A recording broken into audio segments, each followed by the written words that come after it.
Dracula is a classic horror novel by Bram Stoker that has been adapted into numerous films. Here's a summary of the general story, keeping in mind that different adaptations may take liberties with the plot. The story follows Jonathan Harker, an English solicitor who travels to Transylvania to help Count Dracula with some real estate transactions. However, Harker soon discovers that Dracula is a vampire, and he becomes a prisoner in Dracula's castle. Meanwhile, in England, Dracula's presence begins to be felt as a series of strange and terrifying events occur. Lucy Westenra, a young woman, becomes ill with a mysterious ailment, and her condition worsens despite the efforts of doctors.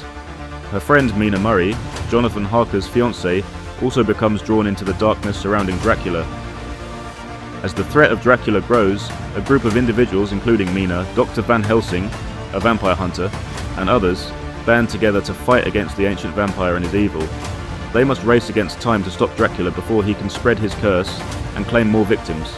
Good versus evil, the story explores the classic battle between good and evil, with Dracula representing the forces of darkness and the protagonist representing the forces of light, sexuality and repression. Dracula's seductive nature and his victims' vulnerability hint at themes of repressed sexuality and the dangers of unchecked desires. Technology versus tradition, the story contrasts the modern world of science and technology with the ancient superstitions and fears embodied by Dracula. Foreign invasion, Dracula's arrival in England can be seen as a metaphor for foreign invasion and the anxieties surrounding it.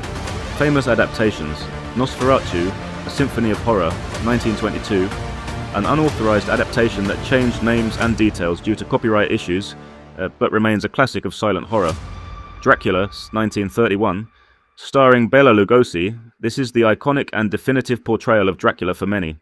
Bram Stoker's Dracula, 1992, directed by Francis Ford Coppola, this version is known for its romantic and tragic elements, with Gary Oldman as Dracula.